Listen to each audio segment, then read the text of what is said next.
Good evening, everyone. I'm the storyteller, and I am here to help you sleep better with true horror stories. Before we begin, make sure to subscribe to the channel and like my video.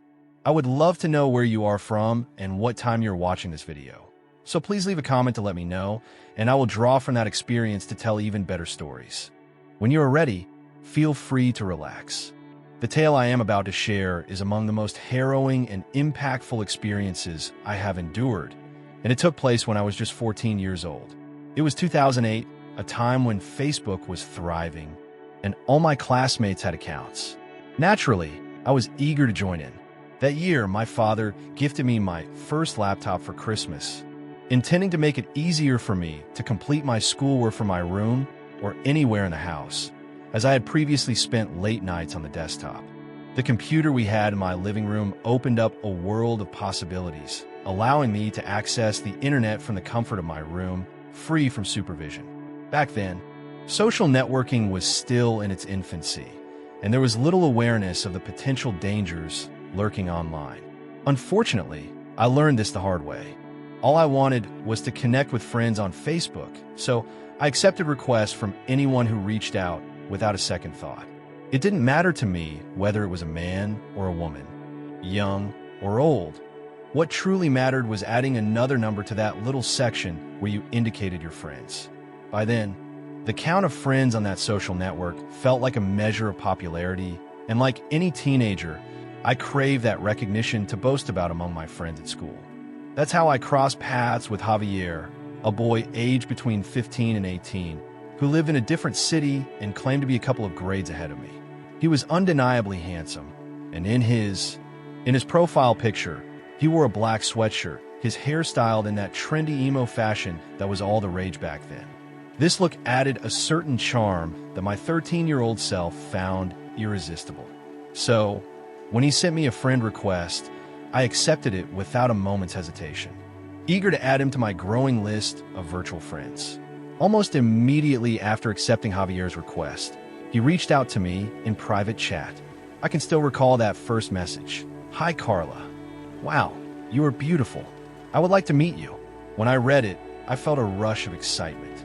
With the chat window open, I read the message and couldn't believe my eyes. A wave of excitement washed over me, and I felt flattered that such a handsome guy found me beautiful and wanted to meet. At that age, insecurity loomed large. I never felt pretty, often seeing myself as one of the ugly ducklings at school, overlooked by the boys. So, as it may sound, the simple fact that someone like Javier was interested in me captured my full attention. That night, we talked late into the evening, and I found him incredibly charming, and from that moment, we began exchanging letters every day. I recall how he consistently inquired about personal details, such as my exact address, my house number, my parents' names, and my father's workplace. With the innocence and lack of discernment typical of a 14-year-old, I answered all his questions without a second thought. One aspect that I didn't fully grasp, yet didn't think much of at the time, was his request for me to keep our correspondence a secret. He expressed a desire for us to, let's keep our friendship just between us, and I was on board with that because I didn't see any issue. After all, no one in my circle knew him, and he was in a different city. The trust between us developed quickly, perhaps due to our daily conversations that lasted for hours. He shared so much about my life and my everyday experiences that it felt completely natural to think I had known him forever. I was practically a child, utterly captivated by this guy. Back then, Facebook had just introduced the feature to send photos. In the realm of private messaging, it wasn't long before Javier began requesting pictures of me, claiming it was a way to get to know me better.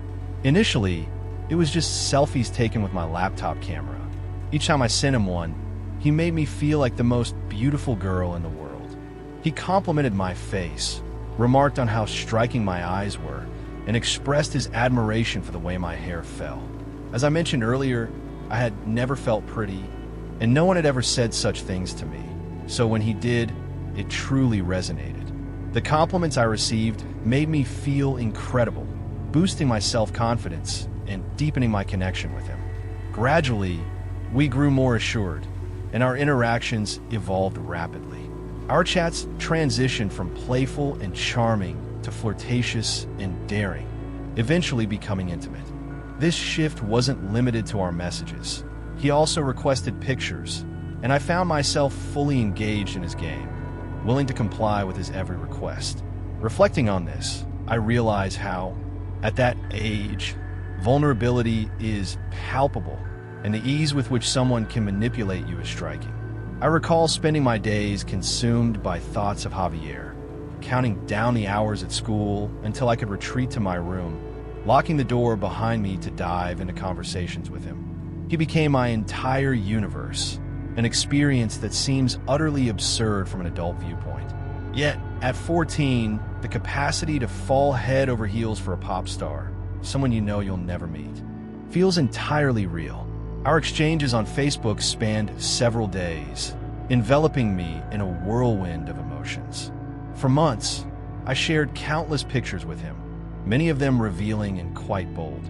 While he responded with just a couple of fully clothed images, striking model-like poses, I repeatedly requested different types of photos, but he always had an excuse. His mother was nearby, his sister was in the room, and so on. I took him at his word. As time passed, we often discussed the possibility of meeting face to face, yet the distance between us lingered. In two cities quite distant from each other, and both being minors, it was almost impossible for either of us to travel to see the other. However, about 4 months later, Javier informed me that he and his father would be coming to my city in a couple of weeks, and he intended to take advantage of that time for us to meet. He mentioned that once he arrived, he would provide me with the address of their accommodation so we could meet there. When Javier shared this news, I was completely euphoric, filled with happiness and excitement at the prospect of finally being together. The anticipation of seeing him in person consumed my thoughts throughout the week. In my mind, I crafted countless narratives about how our encounter would unfold, yet none could capture the reality of that moment. When the day finally arrived, just before their arrival in the city, Javier reached out to let me know they would be departing early the following morning. That night, sleep eluded me, filled with excitement. The next day, as I prepared for school, a message from Javier arrived, sharing the address of the location where my father was set to arrive at a specific time. And as I left for school, I had everything ready. I opted for the tried and true choice, the old reliable.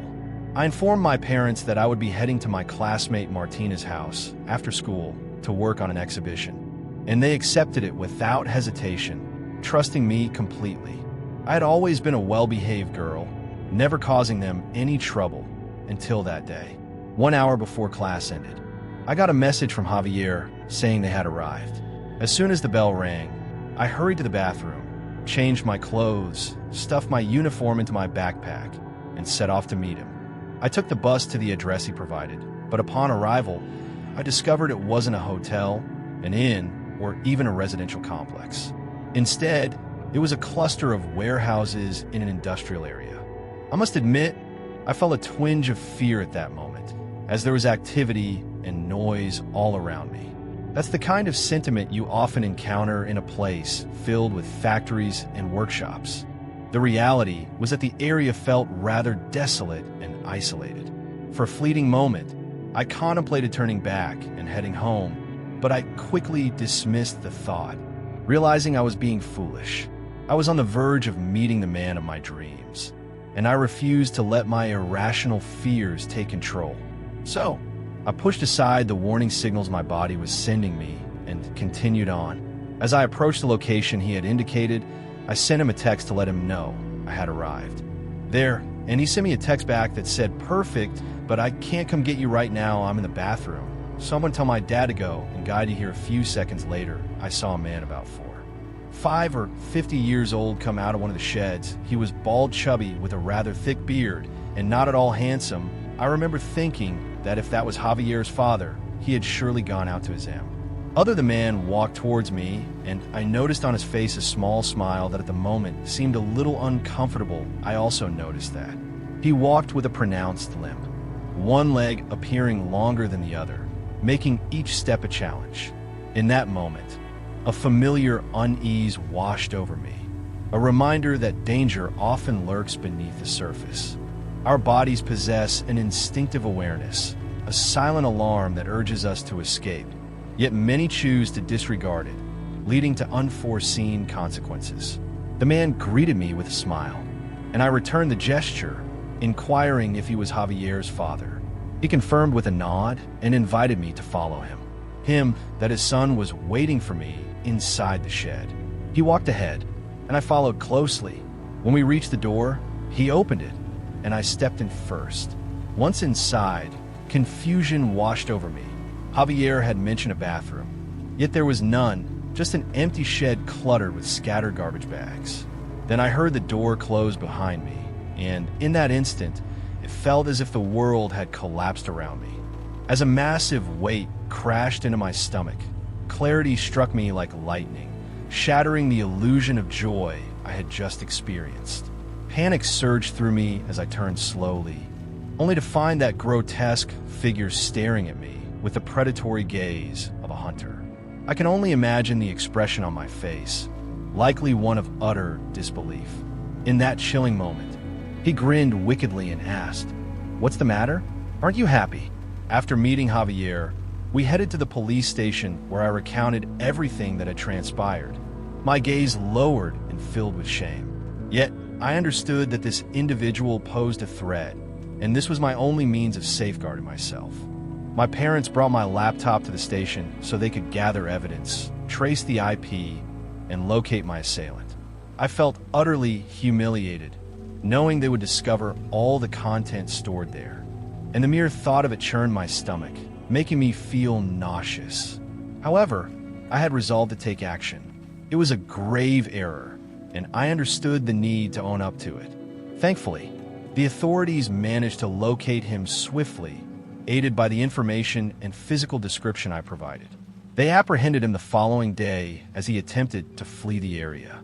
To my astonishment, he turned out to be a convicted sex offender who had been released on parole just 4 months prior, making me his first victim after his time in prison. However, there was more to the story.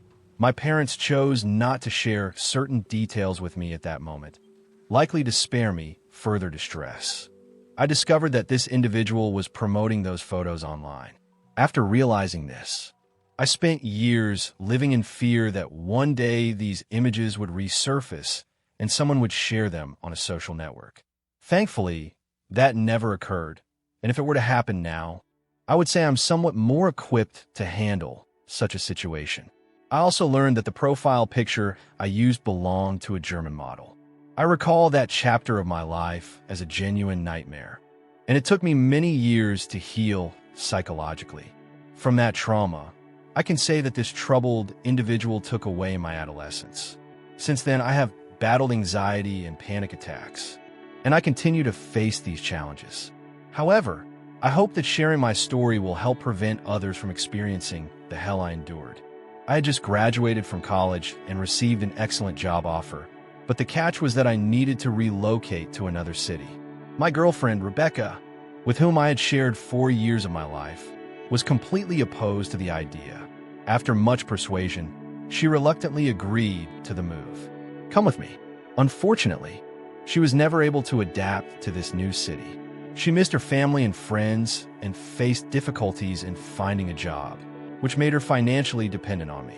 That didn't bother me at all. After all, what they were paying me was more than enough to support both of us. Unfortunately, she didn't see it that way, and I understand her perspective. She had always been a very independent person and didn't want to rely solely on my salary. She also wanted to grow professionally, but the place where we were did not offer that opportunity. As the situation unfolded, it began to generate tension between us, ultimately leading her to choose to end our relationship after a few months. I was reluctant to let go, so I explored countless avenues to mend what was broken.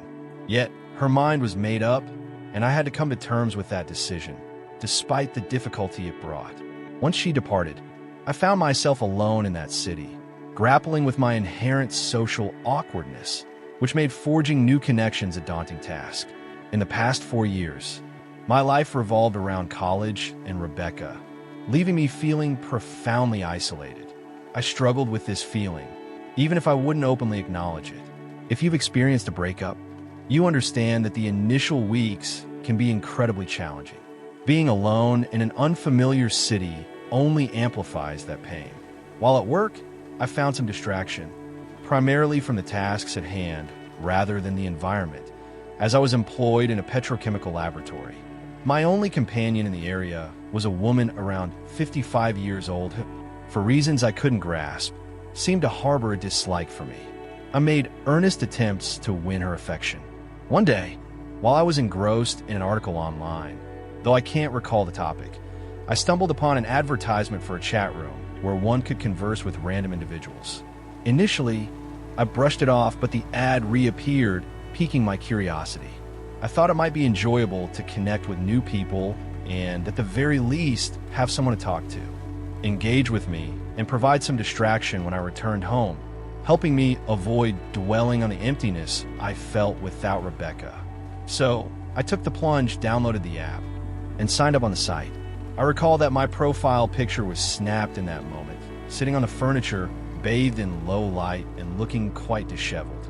I admit, I was entirely inexperienced in this realm of online connections, having never been fond of such things. I didn't even have social media accounts. In fact, I still don't, which left me somewhat bewildered by it all. Yet everyone seemed to be diving in. I was using the app, and at that moment, I felt incredibly lonely and down. So, I decided to give it a shot. Quickly, I began receiving suggestions for people to meet. This app had a feature that recommended individuals in your vicinity, presumably to facilitate personal connections. Initially, I found it a bit confusing, but honestly, it turned out to be quite simple.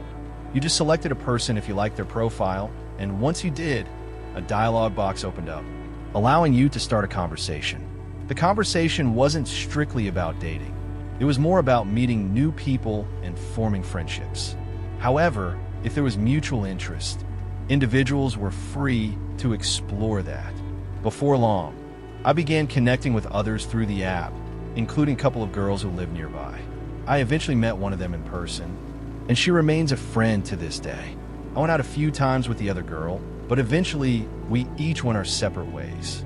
Starting to meet people online achieved exactly what I hoped for. It pulled me out of isolation and allowed me to connect with others. Meeting new people was something I truly needed at that time. A couple of months after I started using the app, I received a request from a girl named Stephanie who was interested in meeting me. From the very moment I saw her, she immediately caught my attention. She had red hair and freckles on her face, and in her profile picture, she appeared almost without makeup, wearing a white flower dress and a wide, beautiful smile. I found this quite intriguing because most women on these apps usually choose much more polished profile pictures. Her simplicity and natural charm captivated me. I appreciated that detail immensely. Even more enticing was her profile description, where she shared her love for animals, indie rock, and vintage cinema, three of my absolute favorites. I reached out to her without hesitation, and to my delight, she responded. Our conversation flowed effortlessly. Stephanie was not only stunning, but also incredibly kind and engaging. I felt an instant connection, especially knowing she lived nearby in a vibrant neighborhood. A few kilometers away, after a couple of days chatting, we exchanged numbers and decided to meet in person. I invited her to a well-known Italian restaurant in town. She accepted, but asked if I could pick her up at her house. I saw nothing wrong with that, and being the gentleman I am, I agreed. I was really fond of Stephanie and felt a thrill at the prospect of meeting her. We seemed to share many interests, or so I believed, and I sensed that something good could come from this encounter. That day, I arrived home early from work, took a shower, and dressed appropriately for the occasion. I applied some perfume and prepared to meet her. Before leaving the house, I called to check if she was ready. She confirmed she was getting ready and invited me to come pick her up. She sent me her location, and I headed out. I was aware that the neighborhood where Stephanie lived had a less than stellar reputation in the city. It was a poor area where crime was common. Honestly, the place was quite unattractive. However, I also grew up in a challenging neighborhood in my city, and I understand that people often hold various prejudices about it. Yet I know there are decent, good, and hardworking individuals living there. This connection made me resonate with Stephanie, who shared that she was a nurse working long hours as the primary provider for her family. I quickly empathized with her situation, as I was an only child raised by my single mother alongside my grandmother in a modest environment, house in a slum with a bad reputation. Yet I felt drawn to her. As soon as I was old enough, I began working while pursuing a university degree, helping my mother with household expenses, especially after my grandmother fell ill. To this day, I continue to support my family financially, which is why I had no hesitation in going to her house to pick her up. However, based on the location she provided, her house was situated almost at the end of the neighborhood, on one of the last streets, and this place felt like a kind of winding through the maze of streets. I found myself dialing her number once more for directions. When I finally arrived, I was taken aback by the sight of her home, a modest dwelling in disrepair. Reflecting on that day, I can't help but marvel at my own naivety. Despite our conversations in a chat room and the phone calls that followed, she remained a complete stranger to me. Yet, inexplicably, I felt a connection, strangely familiar with her, to the point where I overlooked any warning signs.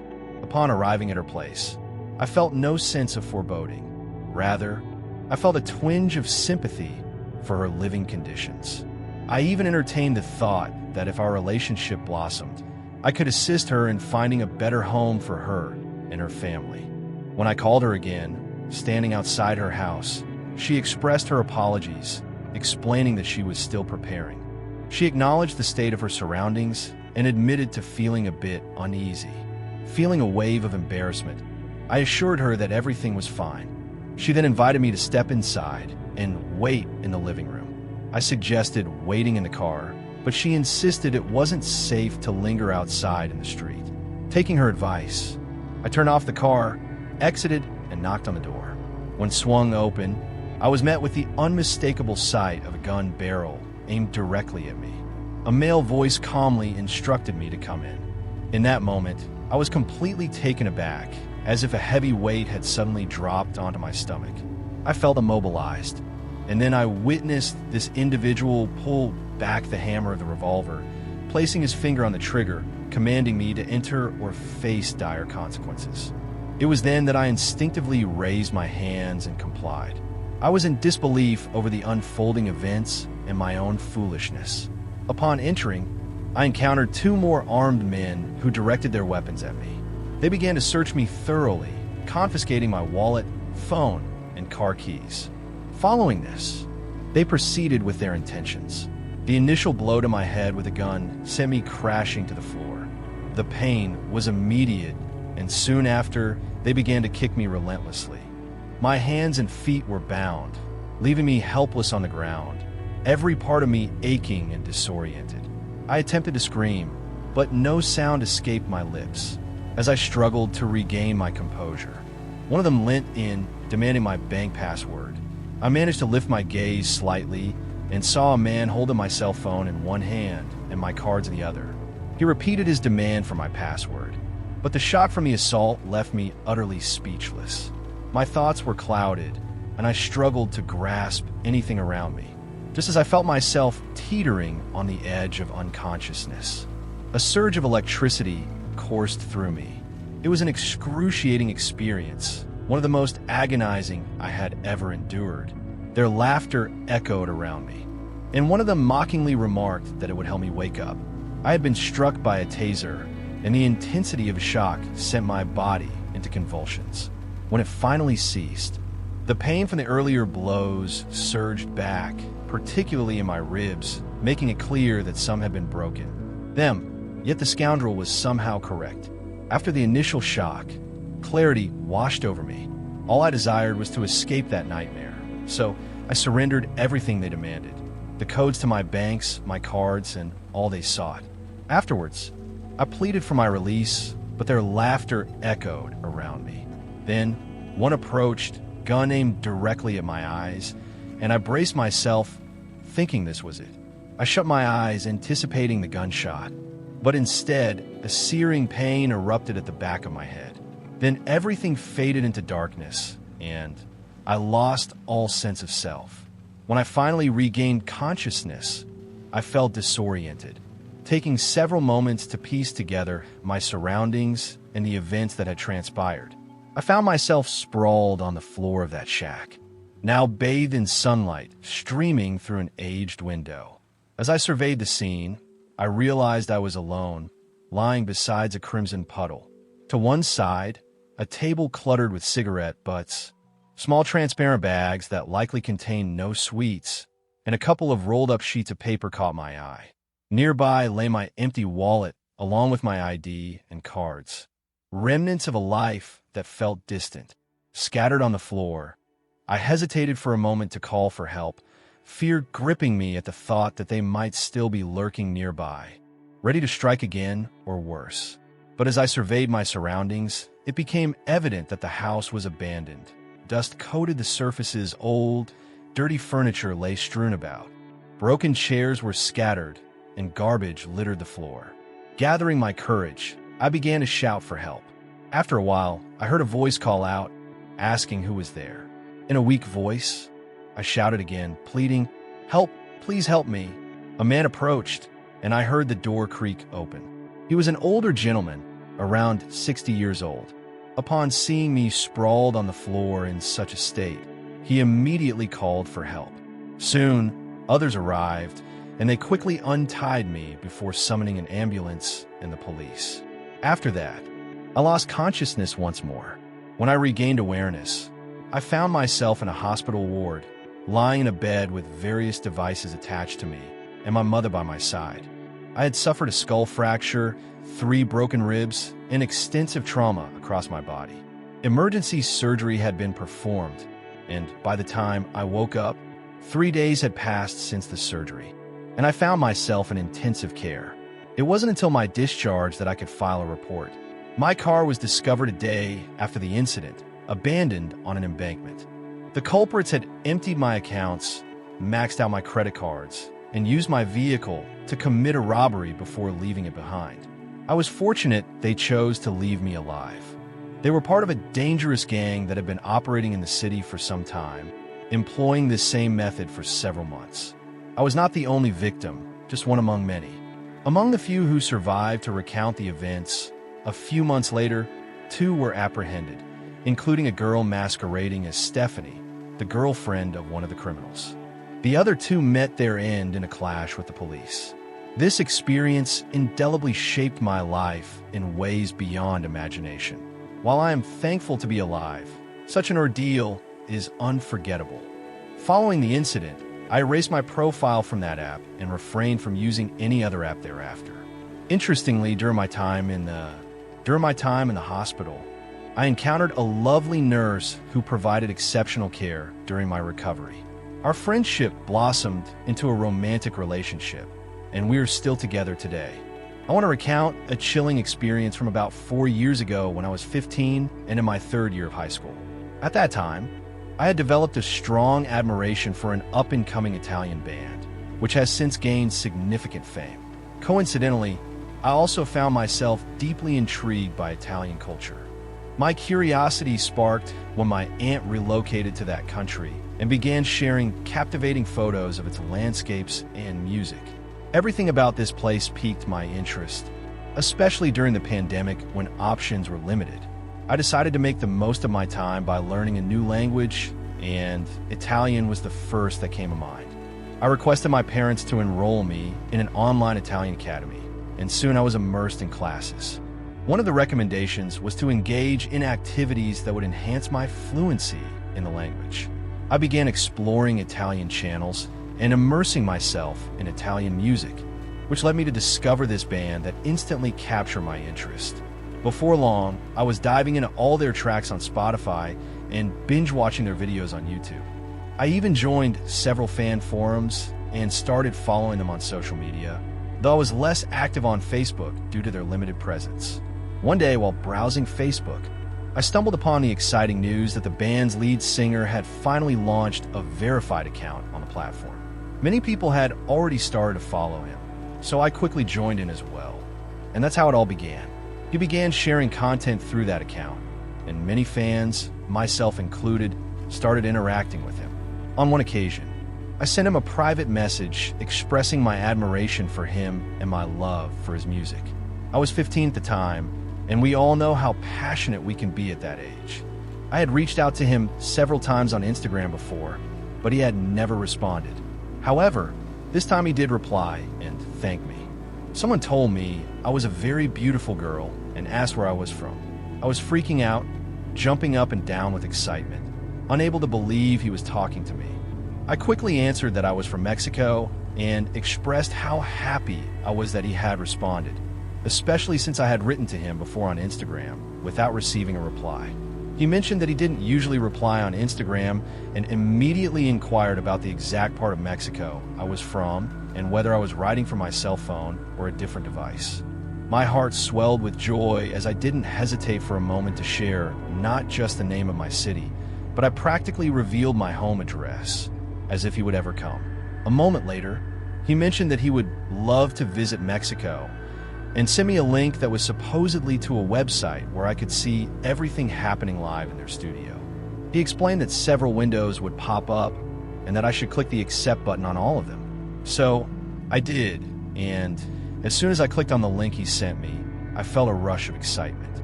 A dialogue box appeared in English, a language I unfortunately did not master at all.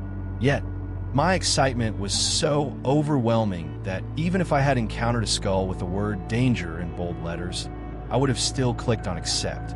However, after completing all the steps, nothing happened. No page opened, nothing at all. Only a small red dot appeared in the taskbar of my laptop. After clicking there and seeing no results, I decided to downplay it and wrote him again to inform him that it hadn't worked. He then replied that they were experiencing issues. Initially, I felt a tinge of disappointment when he promised to solve the issue and send me another link, but didn't follow through. However, that feeling was overshadowed by the sheer joy of having a personal conversation with my favorite artist. I reached out to him several more times, but he never responded again. The most bizarre part was that his account was closed about 8 days later. While this struck me as odd, I didn't dwell on it too much. I was let down that he deleted his Facebook account, but I knew he wouldn't be the first artist to do so. Perhaps someone had started to harass or bother him, and that led to his decision. I chose to step away from that social network. What struck me as odd was his lack of announcement on other platforms, but I didn't think much of it. After all, he was just 15, and at that age, naivety is common. Later, I looked at her Instagram account and saw numerous fans questioning her about why she had closed her Facebook account, especially since she had just opened it. Initially, she didn't respond to those comments, but they started to appear repeatedly on several of her posts. On this social network, some girls expressed their frustration about his lack of responses on Instagram compared to Facebook. About 20 days later, he shared a story on Instagram clarifying that he has never had a Facebook account and that anyone they were communicating with through that account was not him. Upon seeing this post, I felt a sense of unease because if it wasn't him, then who had he been conversing with during that period? That's when I recalled the link that this individual had sent me and that I had. As I downloaded it onto my laptop, a wave of panic washed over me. I suddenly understood the gravity of my mistake and the potential dangers it could bring. Once I returned home that day, I immediately began inspecting my computer for any signs of trouble. However, my lack of technical knowledge left me uncertain about whether I had inadvertently installed a virus or something equally concerning. Everything appeared to be functioning normally, and I chose not to mention it to my parents, fearing it might cause unnecessary alarm. It didn't seem warranted, so I decided to keep it to myself. After some time alone, I completely forgot about it. However, a news segment on TV caught my attention and filled me with alarm. It was an article discussing computer criminals and their methods for ensnaring victims. They mentioned how these criminals impersonate artists or well-known influencers to connect with their fans, tricking them into downloading spyware that grants access to the camera and all functions of the victim's computer or cell phone, allowing for secret recording and photography.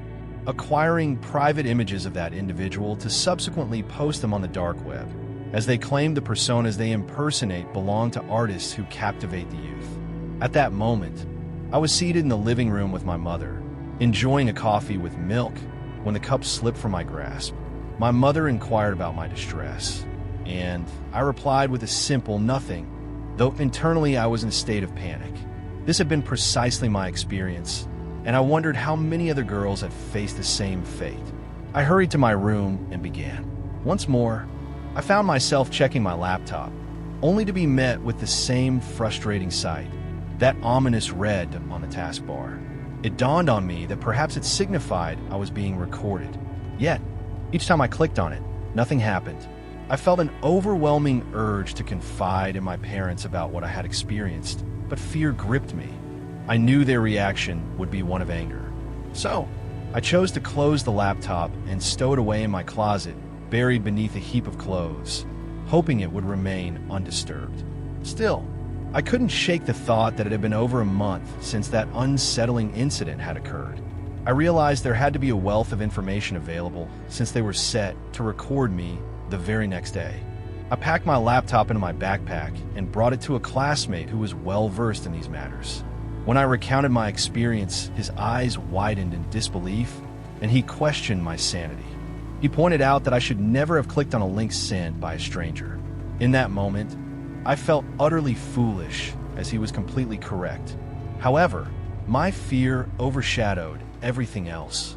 For in my youthful naivety, I grasped the potential severity of the situation. He started searching my computer and, to my dismay, discovered the software I had foolishly installed. Luckily, he was able to uninstall it, then formatted my computer and installed a program that barred me from accessing it again. I never reported the incident or confided in my parents, and I remained in the dark about what happened to the videos and pictures taken of me, not to mention the identity of this person. However, I later learned through social networks that many girls in Italy and elsewhere had experienced similar situations, into the same trap as me reported what had happened, and the authorities were after this person. Since then, I've been extremely careful with these kinds of things. For a while, I was a bit paranoid, asking my friend to check my computers all the time. Eventually, time passed, and I calmed down a bit, but this is something that still haunts me to this day. This is one of the most bizarre and creepy things that have happened in my life, so much so that it continues to linger in my mind. It all started back in a year. In 2000, I was in my penultimate year of high school, navigating a time when the internet was still a burgeoning phenomenon. While some of my classmates enjoyed the luxury of having internet access at home, the majority of us flocked to the bustling cyber cafes that had become all the rage. My inaugural experience with the internet took place in one such cafe, just a few blocks from my school, which was perpetually filled with students. This particular establishment was nestled in the basement of a lively shopping mall in my city, adorned with a whimsical UFO theme that added to its charm. The walls were painted black, adorned with vibrant drawings of spaceships and other fantastical elements, creating a psychedelic yet eerie atmosphere. This aesthetic likely stemmed from the popularity of horror and mystery themes during that era. Many websites were devoted to such topics: UFOs, ghosts, mystery tales, and various dark subjects, especially those frequented by the youth of the time. I distinctly recall a particular site called Estes MTO. There was a website where you entered your date of birth and completed a brief survey about your habits and preferences. After finishing, you clicked a button that, if I recall correctly, featured a skull icon. The page then revealed the exact date of your demise, and there was also some routing involved. Initially, I had no real interest in the subject, but after visiting various sites with my school friends, I gradually developed a fascination. That's when I stumbled upon a page featuring a forum for visitors, which even permitted the addition of a profile picture. There was something distinctly novel about that time. I recall using the webcam of one of the computers at the cyber cafe, and I can't quite tell if it was my looks or the fact that I was one of the few women there, but I received a plethora of personal messages, and my comments garnered numerous responses. Among all those who reached out, one individual stood out. He was a user without a profile picture or any description on his account, yet he consistently replied to all my comments. Regardless of the topic, he always said goodbye in the same way, with the phrase, "Darkness is watching you." The strangest part was that whenever I logged onto this forum, he would message me almost instantly, as if he were always online or somehow knew when I was there. As time passed, which is typical at that age, my interests began to shift. I graduated high school, started college, and gradually stopped visiting those obscure sites, becoming more drawn to social chats and informative discussions instead. One of the places I often visited was the renowned Latin Chat, a site that enjoyed immense popularity in the early 2000s. The website operated in a straightforward manner. You simply entered, selected a username, any name you desired, and entered a realm of complete anonymity within the various chat rooms available. There, you could engage in conversations with countless individuals from all over without ever truly knowing their identities. However, after spending considerable time on this site, an unusual and unsettling event occurred. I was having a conversation with a guy from Colombia, a girl from Peru, and a Mexican. We discussed various topics, but I particularly recall our lively exchange about the cultural differences among our countries. We shared words that have different meanings in each place, and it sparked a lot of laughter. Initially, the room was filled with many participants, but eventually, only 5 of us remained. Out of those, only 4 were actively engaging in the discussion, while the 5th person stayed silent, merely present in the background. No one paid him any mind, as it could have been just someone who left the chat open while attending to other matters. Eventually, we agreed to close the chat, and we all exchanged our farewells. It was then that the 5th user, the one who had remained silent throughout, finally contributed a single line since joining. He bid us farewell with the chilling words, "The darkness is watching you." I was taken aback by that final statement, but before I could respond, the chat abruptly ended, leaving me in a state of disbelief. It was a moment of reflection, one that lingered in my mind, making me question if I had conjured it up. Yet deep down, I understood that the farewell was genuine, echoing back to that moment in 2002. Fast forward to 2009, I found myself navigating the new terrain of Facebook, where friend requests flooded in from familiar faces and strangers alike. At 24, I was still figuring out the intricacies of this platform, unaware of the potential risks tied to accepting requests from unknown individuals. In my eagerness, I began to connect with many unfamiliar names, one of whom stood out among the rest. My profile picture featured a crow, and I went by the name Shadow.